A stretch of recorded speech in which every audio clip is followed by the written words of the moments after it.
Subscribe the MobilesApp videos and click on the bell icon to be the first person to watch my videos.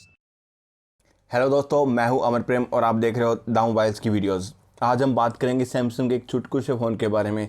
इसका नाम है Samsung Galaxy A3 core और ये Africa में launch हो चुका है। इस फ़ोन में सब छोटी छोटी चीज़ें रखी हैं।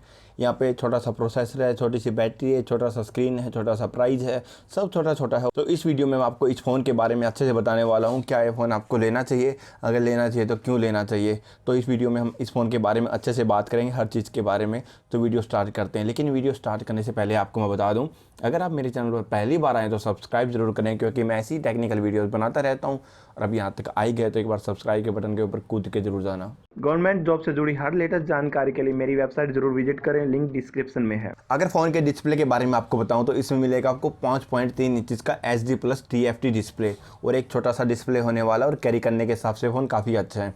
इस फ़ोन का वेट भी काफ़ी कम है। इस फ़ोन का वेट होने वाला है 151 ग्राम, जो कि काफ़ी ज़्यादा कम है।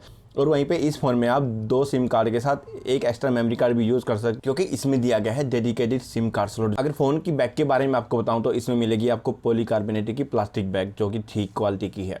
वहीं पे अगर मैं फ़ोन के कैमरा के बारे में बात करूँ तो इसमें भी 2 कैमरे दिए गए हैं, एक सामने और एक पीछे।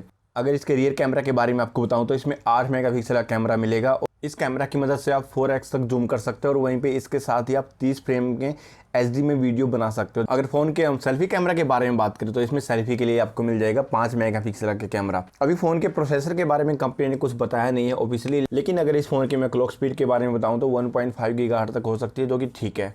तो उसके हिसाब से प्रोसेसर इसमें छोटा ही प्रोसेसर आने वाला है, क्योंकि प्राइस भी छोटा ही इसका। यहाँ पे आपको माइक्रो USB का सपोर्ट मिलेगा और साथ में आपको 3.5 का हेडफोन जैक देखने को मिल जाएगा। इस फ़ोन में आपको मिलेगा 1 GB रैम और वहीं पे 16 GB की इंटेल मेमोरी। लेकिन कंपनी ने यहाँ पे कहा है कि इसकी मेमोरी को आप एक्सटेंड कर सकते हो, वो भी 512 GB तक। लेकिन इस फ़ोन में अगर आप 512 GB डाल देते हो तो फ़ोन एकदम से हैंग हो जाएगा, बिल्कुल भी कुछ नहीं चलने वाला। इसमें 16 GB रहने थे, क्योंकि 1 GB रैम में आप क्या क्या चलाने वाले हो।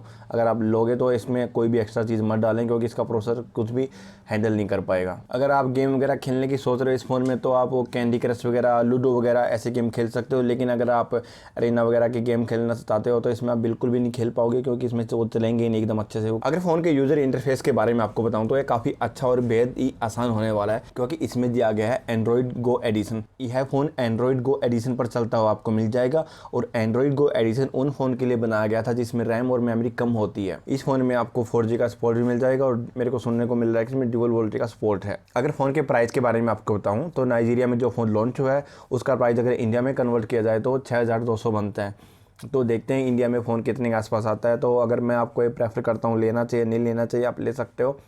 लेकिन अगर आप 1-1.5 हज़ार लगा के आप दूसरी कंपनी के या फिर सैमसंग का ही कोई और फ़ोन लोगे तो वो आपके लिए काफ़ी अच्छा रहेगा, क्योंकि 1-1.5 हज़ार एक्स्ट्रा लगा के अगर ये 6200 या 6000 का फ़ोन आता है, आप या 1 या 1.5 हज़ार लगा के काफ़ी अच्छे फ़ोन ले सकते हो। 7.5-8 हज़ार के आसपास ऐसे फ़ोन आ जाते हैं जिसमें G70 प्रोसेसर आपको मिल जाता है, और वहाँ पर आप अच्छे से गेमिंग भी कर सकते हो मीडियम सेटिंग पर, PUBG जैसे गेम भी मीडियम सेटिंग पर।